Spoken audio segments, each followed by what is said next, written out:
नमस्कार, आप सभी का बहुत बहुत स्वागत है। आप देख रहे हैं आपका अपना चैनल हिंदी खबर। आपके साथ मैं अतुल अग्रवाल हूं। इस वक्त मेरी जो मौजूदगी है वो संगम तट पर मौजूद हूं। मैं कुंभ नगरी प्रयागराज में मौजूद हूं और हमारे साथ हैं उत्तर प्रदेश के बहुत लोकप्रिय नेता और उत्तर प्रदेश के उप मुख्यमंत्री केशव प्रसाद मौर्य जी। मौर्य जी, मैं स्वागत करूंगा आपका हिंदी खबर पे। धन्यवाद। आपका भी प्रयागराज महाकुंभ 2025 में हार्दिक स्वागत है पूरे हिंदी खबर परिवार का। बहुत बहुत धन्यवाद केशव जी। मैं समझना चाहता हूं कि भारत को विश्व गुरु बनाने के लिए महाकुंभ के महात्म्य पर परिचर्चा, ये हमारा आज का मुद्दा है। केशव जी, मैं आपसे समझना चाहता हूं कि आप इस दिशा में क्या देखते हैं कि जो महाकुंभ ब्रह्मांड का सबसे बड़ा आयोजन है, धार्मिक आयोजन है, तो ये भारत को विश्व गुरु बनाने के लिए आप लोगों के प्रयासों से कितना सार्थक साबित होगा और कैसे? देखिए, जब पूरा देश और पूरा विश्व प्रयागराज महाकुंभ 2025 गंगा यमुना सरस्वती के पवित्र संगम में डुबकी लगाने के लिए उमड़ रहा हो, देश ही नहीं दुनिया के अलग अलग देशों में रहने वाले असंख्य संख्या में भक्त लोग आकर के पूज्य संतों से दीक्षा ले रहे हों, शिक्षा ले रहे हों, अध्यात्म को स्वीकार कर रहे हों, अर्थात भारत के जो गुरु परंपरा, संत परंपरा, अखाड़ा परंपरा इसके साथ जुड़ रहे हों, तो विश्व गुरु का स्थान स्वाभाविक तौर से इसी रास्ते से निकलता है और भारत विश्व गुरु बनने की ओर अग्रसर है। हम हर क्षेत्र में दुनिया के गुरु बनने का अधिकार रखते हैं और हर क्षेत्र में भारत के पास इतनी सामर्थ्य है तो हर क्षेत्र में अपना झंडा बुलंद कर सकता है। केशव जी, आपके पास वैसे तो ग्राम विकास, समग्र विकास और ग्रामीण अभियंत्रण विकास है, लेकिन कई बार क्या अक्सर आप उत्तर प्रदेश के सूचना मंत्री की तरह बिहेव करते हैं। जितने भी आलोचनाएं होती हैं, जितने भी मुसीबतें होती हैं जितने भी मुश्किलें होती हैं, सरकार की तरफ से आप जो है एक सिपहसालार, एक सिपाही के तौर पे कमर कस के मीडिया कैमरों के सामने आ जाते हैं और हर मुश्किल प्रतिक्रियाओं और आरोपों आलोचनाओं का जवाब देते हैं। ऐसा क्यों? देखिए, इसमें ऐसा क्यों और क्यों नहीं ये विषय नहीं बनता है। मैं उत्तर प्रदेश सरकार का उप मुख्यमंत्री हूँ। अगर कोई हमारी सरकार पर, हमारी पार्टी पर, हमारी विचारधारा पर कोई प्रतिक्रिया करेगा, वार करेगा, तो प्रतिकार करना हमारा दायित्व है और यह हम कर भी रहे हैं, आगे भी करेंगे जी। और हमारी पार्टी के लिए, हमारी पार्टी की सरकार के लिए, डबल इंजन सरकार के लिए हम हर प्रकार से हर समय तैयार रहते हैं जी। केशव जी, देखा जा रहा है कि संगम में डुबकी को लेकर लगातार जो है वो आरोप प्रत्यारोप लगाए जा रहे हैं। समाजवादी पार्टी के लोग लगातार केशव जी आपके ऊपर व्यक्तिगत टिप्पणी हमेशा से करने के लिए बदनाम रहे हैं और इस बार संगम डुबकी को भी नहीं छोड़ा। जब योगी आदित्यनाथ जी की पूरी कैबिनेट इंक्लूडिंग यू मीटिंग में मौजूद थे अरेल में, और जब डुबकी लगाई गई, सबने डुबकी लगाई, आपकी एक फोटो वायरल की जा रही है केशव जी, जिसमें आप नहीं दिख रहे हैं, पूरी कैबिनेट है और कहा जा रहा है केशव जी को यहाँ भी किनारे कर दिया गया। समाजवादी पार्टी के लोगों को मैं यही कहूंगा, श्री अखिलेश यादव जी और उनकी परिवार डेवलपमेंट एजेंसी और उनकी पार्टी जो बच्ची कुची है, वह लोग भी आवे महाकुंभ में डुबकी लगावें। आरोप प्रत्यारोप लगाने का, एक दूसरे के विचारधारा के खिलाफ लड़ने का, बोलने का स्थान प्रयागराज महाकुंभ नहीं है। उसके लिए जब हम राजनीति के अखाड़े में आते हैं, अभी मिल्कीपुर में हैं हम लोग, मिल्कीपुर में सपा के खिलाफ हम बोल रहे हैं, वो हमारे खिलाफ बोल रहे हैं और वहाँ कमल खिलने जा रहा है। लेकिन महाकुंभ में राजनीति ना करें, महाकुंभ को लेकर के लोगों की आस्था को चोट पहुंचाने की कोशिश ना करें। यहाँ बड़ी श्रद्धा के साथ श्रद्धालु आ रहे हैं और भारी संख्या में आ रहे हैं और हमारे जीवन काल में जितने महाकुंभ मैंने देखे हैं, अर्धकुंभ मैंने देखे हैं, ऐसा जनसैलाब भक्तों को मैंने कभी नहीं देखा जैसा इस बार आता हुआ देख रहा हूँ। और व्यवस्थाएं भी, पूर्ववर्ती जितनी भी व्यवस्थाएं थी उसमें सबसे श्रेष्ठ व्यवस्था 2025 के महाकुंभ के लिए माननीय प्रधानमंत्री मोदी जी के मार्गदर्शन में, आदरणीय योगी आदित्यनाथ जी की अगुवाई में डबल इंजन सरकार ने किया है और आगे भी करेगी। केशव जी, ये बात आपकी सही है कि ये दिव्य कुंभ है, ये भव्य कुंभ है, ये सुरक्षित कुंभ है, ये डिजिटल कुंभ है और सिर्फ देश नहीं, देश के बाहर से कई लाख लोग सनातन नगरी, इस संगम नगरी में आए हैं। आपने कहा कि अखिलेश यादव जी को राजनीति नहीं करनी चाहिए। अखिलेश यादव जी कहते हैं केशव जी कि जिस तरीके से महाकुंभ में कैबिनेट का आयोजन किया गया, वो कैबिनेट का आयोजन खुद अपने आप में एक राजनीति था। तो इस राजनीति की शुरुआत तो खुद योगी सरकार ने की, भारतीय जनता पार्टी ने की और अब आप उनको नसीहत दे रहे हैं कि वो राजनीति ना करें। श्री अखिलेश यादव जी के सलाहकार लोग सही सलाह नहीं देते। प्रयागराज के महाकुंभ 2025 में 2031 में होने वाले अर्ध कुंभ की एक तरह से नींव डालने का काम यहाँ उत्तर प्रदेश सरकार का जो संपूर्ण मंत्रिपरिषद आया, तो यहाँ मेला क्षेत्र की आने वाली समय की तैयारियों की एक तरह से नींव डालने का काम किया, बड़ी बड़ी परियोजनाओं को स्वीकृति देने का काम किया, बड़े पैमाने पर रोजगार और निवेश लाने के रास्ते साफ किए, और सबसे बड़ा एक्सप्रेस वे बनाने का भी फैसला इसी हमारे महाकुंभ की कैबिनेट में लिया गया, मंत्रिपरिषद में लिया गया।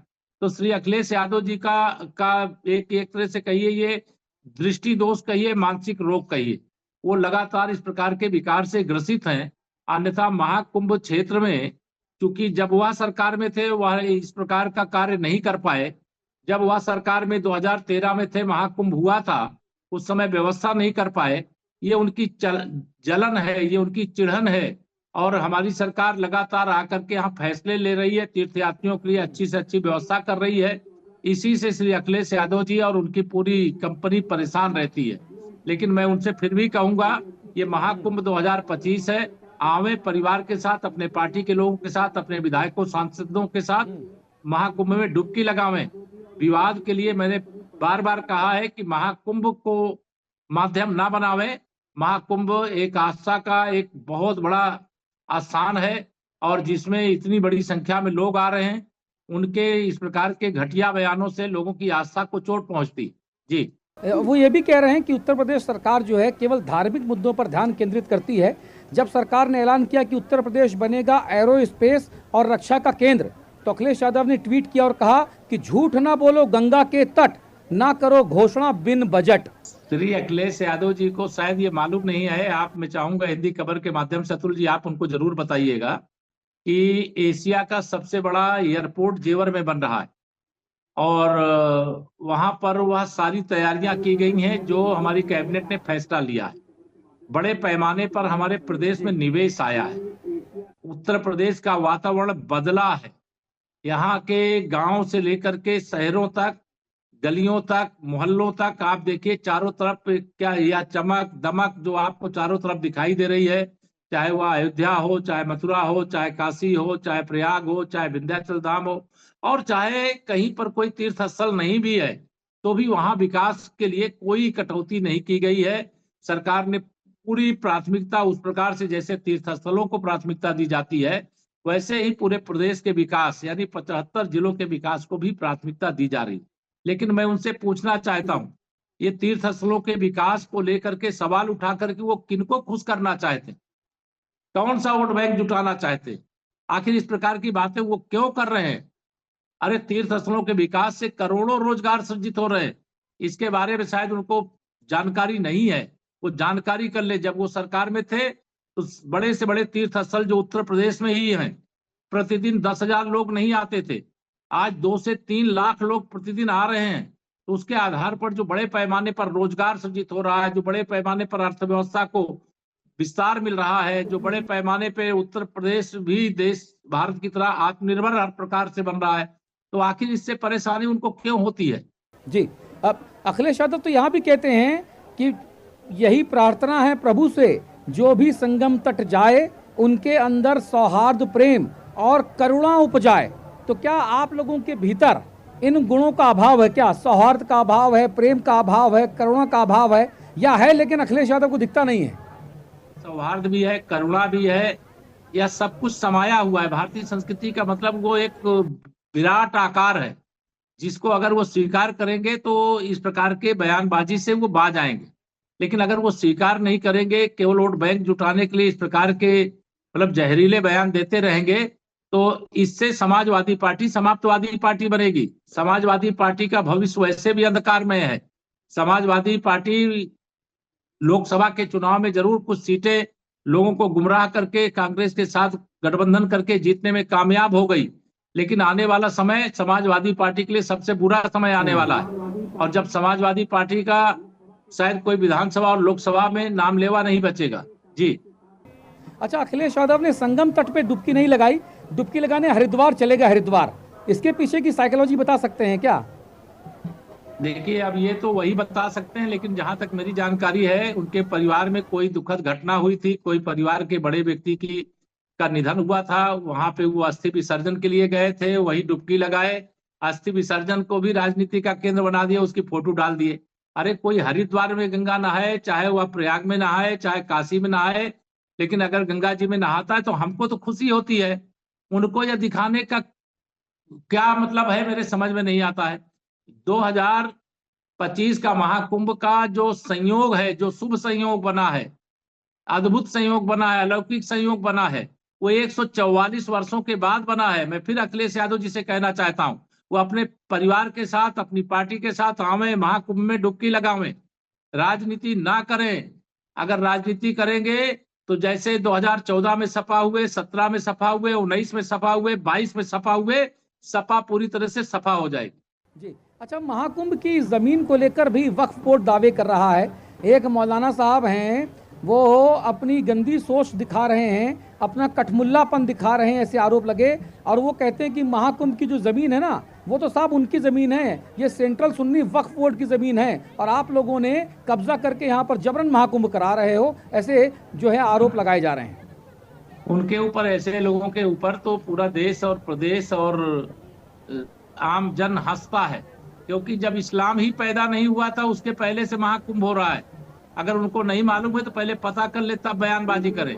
इस प्रकार के बयानों को बढ़ावा देने के पीछे भी समाजवादी और कांग्रेस पार्टी है। अच्छा केशव जी, आप लोगों की मेहनत से, आप लोगों के प्रयासों से प्रभु श्री राम का दिव्य और भव्य मंदिर तो बन गया, और उसका और भी जो है अब इसमें काम हो रहा है। अब इस महाकुंभ से मथुरा, काशी और संभल की भी बात की जा रही है, दम्भ भरा जा रहा है। कथावाचक है अनिरुद्धाचार्य जी महाराज, उन्होंने मुझसे इंटरव्यू में कहा कि भाई पूरा भारत खुद जाता है तो खुद जाने दीजिए, एक बार खोद के देख लेने में क्या हर्ज है, बार बार ऐसी चीज़ें क्यों हों। लेकिन दूसरी तरफ जो संघ संचालक हैं, मोहन भागवत साहब जो संघ के प्रमुख हैं, वो ये कहते हैं कि भाई हर मस्जिद के नीचे मंदिर देखा जाए अगर, तो आपसी सौहार्द खंडित हो जाएगा। आप खुद एक स्वयंसेवक हैं, आप इस पर क्या कहेंगे? देखिए, एक राष्ट्रीय स्वयंसेवक संघ का स्वयंसेवक होने के नाते परम पूज्य सरसंघ चालक जी का अगर कोई भी बयान आया है तो उस बयान पे ना मैं प्रतिक्रिया कर सकता हूं और ना मैं समझिए उस बयान के विरुद्ध जा सकता हूं। जहां तक पूज्य कथाकार हों, चाहे पूज्य आचार्यगण हों, पूज्य संतगण हों, पूज्य हमारे जो भी साधु संत हैं वह हों, उनके द्वारा कोई बयान दिया जाता है, उस पर मेरी टिप्पणी कहीं से भी उचित नहीं है। लेकिन जिन मामलों का आपने उल्लेख किया है, लगभग सभी मामले माननीय अलग अलग न्यायालयों के समक्ष विचाराधीन है, और न्यायालय के माध्यम से हमको रामलला का जन्म स्थान मिला है, वहां भव्य मंदिर बना है, और न्यायालय पर देश को भरोसा है, हिंदुओं को भरोसा है, राम भक्तों को भरोसा था, विजय हुई, कृष्ण भक्तों को भरोसा है, शिव भक्तों को भरोसा है, हरिहर भक्तों को भरोसा है। तो भरोसा न्याय प्रक्रिया पर है, उस पर कोई प्रतिक्रिया देने की आवश्यकता नहीं। हमें विश्वास है न्यायालय सुनवाई करेगा, सुनवाई करके दूध का दूध, पानी का पानी क्लियर कर देगा, साफ कर देगा, और उसके आधार पर सौहार्दपूर्ण वातावरण में जैसे रामलला का भव्य मंदिर बना है, आगे माननीय न्यायालय के निर्णय के पश्चात बाकी सभी स्थानों के बारे में भी आगे की योजना बनेगी। केशव जी, मैं कुछ मुश्किल सवाल पूछना चाहता हूं। जैसे उत्तर प्रदेश सरकार को घेरने के लिए उत्तर प्रदेश सरकार के ठाकुरवादी होने जैसे बड़े बड़े आरोप, ब्यूरोक्रेसी है वो पूरी तरह से बेलगाम हो गई है। पुलिस अधिकारी जो है सुनते नहीं है, यहाँ पे ठोको नीति चल रही है। एक तो ठाकुरवाद का आरोप, दूसरा ठोको नीति, तीसरा अफसरों के बेलगाम होने की जो आरोप है, इस पर आप क्या कहेंगे? मुद्दा विहीन विपक्ष जब होता है, उसके पास जब कोई सरकार के खिलाफ मुद्दा नहीं होता है तो इस प्रकार के घटिया आरोप लगाते हैं। लेकिन मैं इस तरह के घटिया आरोपों को नकारता हूं। हम प्रदेश की 25 करोड़ जनता के लिए सबका साथ, सबका विकास, एक है तो सेफ है की भावना से हम लोग सब लोग मिलकर के काम कर रहे हैं, और प्रदेश लगातार विकास के पथ पर आगे जा रहा है, देश विकास के पथ पर आगे जा रहा है। तीसरी बार 2027 में यूपी में फिर बनेगी भाजपा सरकार, और तीसरी बार मोदी सरकार बन गई, तीसरी बार हरियाणा सरकार बन गई, महाराष्ट्र में हमारी सरकार बन गई, आगे दिल्ली में बनने वाली है। तो इसलिए इस प्रकार के जो बयान देते हैं, उनके पास कोई जब मुद्दे नहीं होते हैं, तब कोई जाति का मुद्दा उठा देगा, कभी कोई पुलिस कानून व्यवस्था सुधारने के लिए पुलिस कार्रवाई करती है तो उस पर कोई सवाल उठा देगा। लेकिन इस प्रकार के सवालों के लिए समाज में कोई आसान नहीं है। समाज अपने आप को सुरक्षित महसूस कर रहा है। अपराधी अपने आप को भयभीत महसूस कर रहे हैं, उनको भयभीत रहना चाहिए। और उत्तर प्रदेश की चुस्त दुरुस्त कानून व्यवस्था उत्तर प्रदेश के विकास के लिए आवश्यक है। यहाँ के नौजवानों को रोजगार के लिए आवश्यक है, यहाँ महिला सशक्तिकरण के लिए आवश्यक है। शहर का भी विकास हो तो गांव भी शहर की तरह विकसित हो। स्मार्ट सिटी और स्मार्ट विलेज, इस रास्ते पे हम लोग आगे बढ़ रहे हैं और प्रदेश आगे बढ़ रहा है। हम लोगों को इस पर गर्व है कि हम लोग अपना जो कार्य कर रहे हैं उसके परिणाम संतोषजनक आ रहे हैं। जिनके पास कोई काम नहीं है, जिनके पास केवल बयानबाजी करके वह समझते हैं कि उन्होंने सारा काम कर लिया है, जब सत्ता में थे कुछ किए नहीं, विपक्ष में कुछ कर नहीं रहे हैं, जनता से उनका सीधा कोई रिश्ता नाता नहीं है। अभी चुनाव पूरी तरह से हार चुके हैं, आगे मिल्कीपुर भी हारने जा रहे हैं और 2027 में तो समाजवादी पार्टी को खोजना पड़ेगा इतिहास के पन्ने में। जी अच्छा केशव जी, एक बड़ा आरोप और लगाया जाता रहा है आपके ऊपर और कहा जा रहा है कि जो आपकी सरकार है वो मुस्लिम जो पहले तुष्टीकरण होता था अब मुस्लिमों के दमन में लगी हुई है।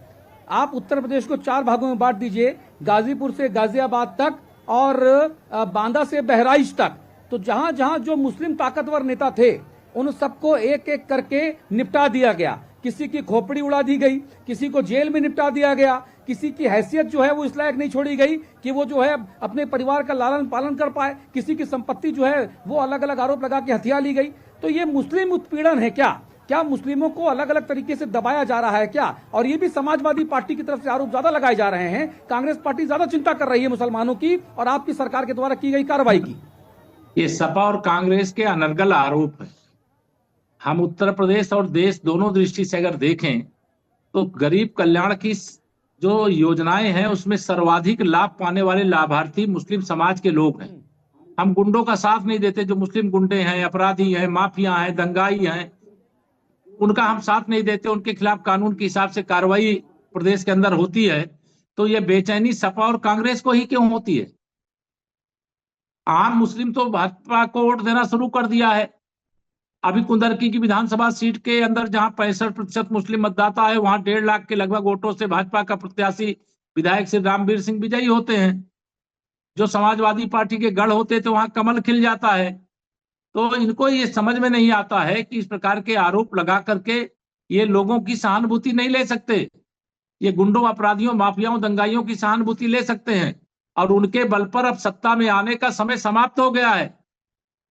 अब जनता जिनको समर्थन देती है, जनता जिनको आशीर्वाद देती है, जनता जिस विचारधारा को पसंद करती है, जिस सुशासन को पसंद करती है, उसको अपना समर्थन देती है, हमारी सरकार बनती है। और लगातार जहां हम एक बार आते हैं वहां अनेक बार सरकार में आते हैं। लेकिन ये जो हमारे ऊपर आरोप लगाने वाले, जहां एक बार सरकार में आते हैं दोबारा इनको सरकार में आने की नौबत नहीं आती। जी केशव जी बहुत रोचक तरीके से अपनी बात कह रहे हैं। लगाने वाले तो आरोप यहां तक लगा रहे हैं कि जो मुख्यमंत्री जी के आजू बाजू के लोग हैं वो मुख्यमंत्री जी को सही जानकारी नहीं देते, सटीक जानकारी नहीं देते। और जो अफसर हैं, जो उनके आसपास के जो सहयोगी हैं, जहां जिन्हें राजनीति की भाषा में चिंटू पिंटू कहा जाता है, चवन्नी ठन्नी कहा जाता है, चाय से गर्म केतली ऐसा बताया जाता है, वो कह रहे हैं कि साहब महाराज जी को प्रॉपर जानकारी चूंकि नहीं मिल पाती है, इसीलिए निचले तबके के लोगों का दमन हो रहा है और जमीन पे इसीलिए पत्रकारों के खिलाफ मुकदमे हो रहे हैं, पत्रकारों का उत्पीड़न हो रहा है। क्योंकि महाराज जी तो बड़े पत्रकार फ्रेंडली हैं, लेकिन उनके अधिकारी और आसपास के लोग वो जानकारियां सही नहीं दे रहे, इसलिए थोड़ा सा मामला जो है वो भेड़िया धसान जैसा बन रहा है। अव्यवस्था जैसी स्थिति हो रही है, प्रशासनिक अव्यवस्था, सामाजिक अव्यवस्था, इसकी बात हो रही है केशव जी। देखिए, माननीय प्रधानमंत्री श्री नरेंद्र मोदी जी के मार्गदर्शन में, मुख्यमंत्री योगी आदित्यनाथ जी के नेतृत्व में हम उत्तर प्रदेश की 25 करोड़ जनता की भलाई के लिए काम कर रहे हैं। उत्तर प्रदेश को सर्वोत्तम प्रदेश बनाने के लिए काम कर रहे हैं। उत्तर प्रदेश में 24 घंटे बिजली देने के लिए काम कर रहे हैं। उत्तर प्रदेश के अंदर केवल मुख्य मार्गों का ही नहीं बल्कि गांव की गलियों को भी चमाचम बना करके और ग्रामीण क्षेत्रों में भी सभी जरूरी सुविधाएं उपलब्ध करा करके हम उत्तर प्रदेश को उस स्थान पर पहुंचाने के लिए लगातार प्रयास कर रहे हैं जहां जिसे सच्चा राम राज्य कहते हैं। और विपक्ष के लोगों के पास जब कोई मुद्दा नहीं होता है तो इस प्रकार के वह बयान जरूर देते हैं, लेकिन सरकार के दृष्टि में कोई गलत है तो वो गलत है, सही है तो जो सही है। और हम लोग किसी सही आदमी को कोई किसी प्रकार से नुकसान पहुंचाने नहीं देंगे और जो गलत करेगा उसके खिलाफ कानून अपना काम करेगा। जी। जी केशव जी, मैं 3 आखिरी सवाल पूछूंगा, तीनों लोडेड जी सवाल हैं, आप चाहें तो जवाब दें, आप चाहें तो उसको पास कर दें। मेरा पहला लोडेड सवाल यह है कि आरोप लगाए जाते हैं कि बुलडोजर वाले बाबा यानी योगी आदित्यनाथ जी के प्रधानमंत्री पद का स्वाभाविक दावेदार होने का नैरेटिव चलवाया जाता रहा है। ये ऑफ द रिकॉर्ड ब्रीफिंग करवाई जाती रही है, मीडिया में इस बात को ज़्यादा से ज़्यादा प्रोपोगेट करवाया जाता रहा है। मंत्रिमंडलीय जो सहयोगी हैं, खास तौर पे उप मुख्यमंत्री द्वय केशव प्रसाद मौर्य और ब्रजेश पाठक, इनको कम से कम मीडिया में दिखाया जाए, ऐसी भी ऑफ द रिकॉर्ड ब्रीफिंग और इंस्ट्रक्शन दिए जाते रहे हैं। इन आरोपों में कितनी सच्चाई है? इन आरोपों में सच्चाई नहीं है। मैं आपसे बात कर रहा हूं, आप मुझे दिखा रहे हैं। मैं अनेक चैनलों से बात करता हूं, अखबारों से बात करता हूं, सब जगह छपते हैं, सब जगह दिखते हैं। इस प्रकार के आरोपों में दम नहीं है। विपक्ष के पास मुद्दा नहीं होता तो कभी वो सोचते हैं केशव जी का नाम ले लो तो पिछड़ों को अपनी ओर आकर्षित कर लेंगे, ब्रजेश पाठक जी का नाम ले लो तो ब्राह्मणों को अपनी ओर आकर्षित कर लेंगे। लेकिन झूठ की नाव टिकती नहीं है, चलती नहीं है। सत्य सदा, परेशानियां कुछ हो सकती हैं लेकिन वो सदैव सफलता प्राप्त करता है, विजय प्राप्त करता है। दूसरा सवाल, बतौर उप मुख्यमंत्री आपकी सबसे बड़ी उपलब्धि क्या रही, और ऐसे कौन से क्षेत्र हैं जिनमें आपको लगता है कि अभी काम करना बाकी है? देखिए, सबका साथ सबका विकास के संकल्प के साथ हम लोगों ने उत्तर प्रदेश में, चाहे संगठन का काम हो, चाहे समाज की सेवा हो, चाहे गरीब के उत्थान के लिए योजनाएं हो, मेरा लगातार यही प्रयास रहा है कि जो हमारी मतलब पार्टी की विचारधारा है, जो हमारे प्रधानमंत्री जी का मार्गदर्शन है, हमारी सर्वोच्च प्राथमिकता सबसे गरीब जो अंतिम पायदान पर पड़ा हुआ व्यक्ति है उसको मुख्यधारा में लाना है। उसके लिए हम लोग काम करते हैं और उस काम से हम लोग संतुष्ट भी रहते हैं। लेकिन अभी भी मैं यह मानता हूं कि अभी गांव के अंदर बहुत काम करना बाकी है। वह काम हम करेंगे और आने वाले समय में जब हम 2027 में आएंगे फिर तीसरी बार सरकार में, तो हमें पूरा विश्वास है जो काम अभी बकाया है उसमें से अधिकतम हम पूरा कर लेंगे। जी जी, मेरा आखिरी सवाल है, और ये सवाल एक दर्शक ने मुझे मेरे सोशल मीडिया प्लेटफॉर्म पे लिख के भेजा है। मैं एज इट इज उस सवाल को पढ़ता हूँ। ये कहा गया कि आपकी पार्टी में और अन्य जगहों पर आपके सियासी कद को लेकर कई बार चर्चाएं होती हैं, महत्वाकांक्षाएं होना भी स्वाभाविक है। तो क्या केशव प्रसाद मौर्य खुद को भविष्य में उत्तर प्रदेश के मुख्यमंत्री पद पर आसीन होने की महत्वाकांक्षा रखते हैं और ये सपना देखते हैं? देखिए, हम लोग पार्टी के कार्यकर्ता है, पार्टी के कार्यकर्ता के नाते पार्टी जो भी जिम्मेदारी देती है उस जिम्मेदारी का निर्वाह करते हैं। चाहे हमको पार्टी ने विधानसभा लड़ाया और विधायक बने हैं, सांसद बने हैं, प्रदेश अध्यक्ष बने हैं, लगातार दूसरी बार डिप्टी सीएम बने, फिर पार्टी जो भी जिम्मेदारी देती है वह जिम्मेदारी निर्वाह करेंगे। अभी जो जिम्मेदारी दिया है सारा ध्यान हमारा उसी पर केंद्रित है कि जो जिम्मेदारी वर्तमान में है उसको सफलतापूर्वक पूरा करें। इस इंटरव्यू के आखिरी हिस्से में कोई संदेश अगर आप देना चाहें तो आप दे सकते हैं केशव जी। मैं सबसे यही अपील करूंगा, प्रयागराज महाकुंभ का यह जो अलौकिक और आध्यात्मिक अवसर 144 वर्षों के बाद आया है, उसमें चाहे हमारे हिंदी खबर के प्लेटफॉर्म के माध्यम से देश के अंदर चाहे दुनिया के अंदर जो भी देख सुन रहे हैं, मैं उनसे सबसे आह्वान करूंगा, अपील करूंगा। वैसे लोग अपने आप ही आ रहे हैं भारी कम संख्या में, लेकिन जो आना चाहते वो आए, उनका हार्दिक स्वागत अभिनंदन है। या स्वच्छ कुंभ है, या सुरक्षित कुंभ है, या सफल कुंभ है, या डिजिटल कुंभ है, या हमारा पर्यावरण की दृष्टि से अनुकूल कुंभ है, और सब लोग इस कुंभ को सफल, महाकुंभ को सफल बनाने के लिए अपना सहयोग दे रहे हैं और सब लोग इस महाकुंभ को सफल बनाने में अपना सहयोग दें। हम लोगों ने 2025 के महाकुंभ में 2031 के होने वाले अर्ध कुंभ की एक तरह से सरकार के माध्यम से विभिन्न योजनाओं के माध्यम से नींव डाली है। आने वाले समय में प्रयागराज और चमकेगा, दमकेगा, प्रदेश और चमकेगा, दमकेगा, विकसित होगा, और मेला क्षेत्र में और जो भी अभी कमियां रह जा रही हैं इस बार हम लोग बहुत गहराई से अध्ययन कर रहे हैं। अर्ध कुंभ में उन कमियों को भी दूर कर देंगे। मैं सभी जो तीर्थयात्री इस समय प्रयागराज में महाकुंभ स्नान के लिए आए हूं का सबका हृदय से स्वागत करता हूं। पूज्य संतों को प्रणाम करता हूं। आप सभी मीडिया के मित्रों को धन्यवाद करता हूं कि लगातार यहाँ की खबर आप देश दुनिया में पहुंचा रहे हैं। और आप सबसे भी, हिंदी खबर परिवार से भी कहूंगा कि महाकुंभ की डुबकी लगाने में थोड़ी भीड़ अधिक होने के कारण कठिनाई है, लेकिन ऐसा अवसर बार बार नहीं आता है। आज अवसर आया, इसका लाभ उठाएं। आप लोग भी यहाँ जो अपना कर्तव्य पालन करते हुए डुबकी भी लगाएं, ऐसी मैं अपील करूं। धन्यवाद। केशव प्रसाद मौर्य साहब, हिंदी खबर पर आने के लिए मैं आपका बहुत बहुत आभार जताता हूं, धन्यवाद करता हूं और शुभकामनाएं देता हूं केशव जी आपको कि आप जनहित में जो कार्य कर रहे हैं और आपकी भावनाओं के अनुरूप जनता के हित में जो आपकी योजनाएं हैं वो एज इट इज तरीके से पहुंचे। दिव्य कुंभ, डिजिटल कुंभ, भव्य कुंभ, सुरक्षित कुंभ, सनातन की विश्व पटल पे पताका लहराने वाला कुंभ, ये अभी तक आंशिक तौर पे सफल है। कुछ दिनों बाद ये पूर्ण सफलता की तरफ जो अग्रसर होगा, इसकी प्राप्ति होगी आपको। और ये आपकी जो मेहनत है, जो आपका अभीष्ट है, ये यूं ही सनातन को आगे बढ़ाने में कामयाब होता रहे। ये शुभकामनाएं मैं इस संगम तट से, इस गंगा तट से, महाकुंभ से केशव जी आपको और आपकी सरकार को संप्रेषित करता हूं। बहुत बहुत धन्यवाद, बहुत बहुत शुक्रिया हिंदी खबर पर आने के लिए और हिंदी खबर पर हमारे 19 करोड़ दर्शकों से बात करने के लिए। बहुत बहुत धन्यवाद। हिंदी खबर पर खबरों का सिलसिला लगातार जारी है। धन्यवाद।